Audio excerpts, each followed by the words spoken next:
অবশেষে গ্রেফতার হলেন মার্কিন প্রেসিডেন্ট জো বাইডেনের উপদেষ্টা পরিচয় দেওয়ার ঘটনার মামলায় দ্বিতীয় আসামি সাবেক সেনা কর্মকর্তা লেফটেন্যান্ট জেনারেল হাসান সারোয়ার্দী। উপদেষ্টা পরিচয় দেয়া আরাফি গ্রেফতারের পর থেকেই আত্মগোপনে ছিলেন তিনি। মঙ্গলবার দুপুরে সাভার থেকে তাকে গ্রেফতার করে মহানগর গোয়েন্দা পুলিশ। সন্ধ্যার পর সারোয়ার্দীকে নেওয়া হয় মিন্টো রোডের ডিবি কার্যালয়ে। পরে গণমাধ্যমে কথা বলেন ডিবি প্রধান হারুনুর রশিদ।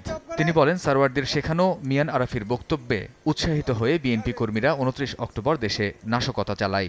আরাফির বক্তব্যও ছিল এই সাবেক সেনা কর্মকর্তার শেখানো। এ ঘটনায় সারোয়ার্দীর রিমান্ড আবেদন করা হবে বলেও জানান তিনি। যে কথাগুলি বলেছেন যে বাংলাদেশ ইন্ডিয়ার অঙ্গরাজ্য হয়ে যাবে, পাবনা হিন্দুস্তান হয়ে যাবে, এবং আরো যে কথাগুলি বলে বাংলাদেশের অবস্থা শ্রীলঙ্কা হয়ে যাবে, তারপরে উনি স্যাংশনের এই কথা বললেন যে এগুলি উনি বলতে চান নাই।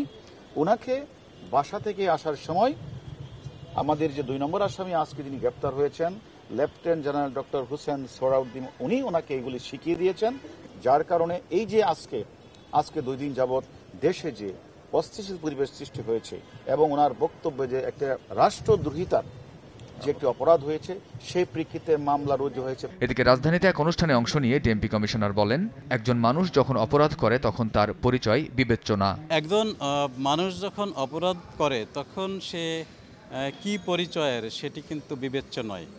আমাদের কাছে বিবেচ্য যে সে একজন অপরাধী হিসেবে তাকে আইনের হাতে তুলে দেওয়া পুলিশের দায়িত্ব, এবং সেইভাবেই লেফটেন্যান্ট জেনারেল হাসান শহীদ সোহরাওয়ার্দীকে গ্রেপ্তার করা হয়েছে।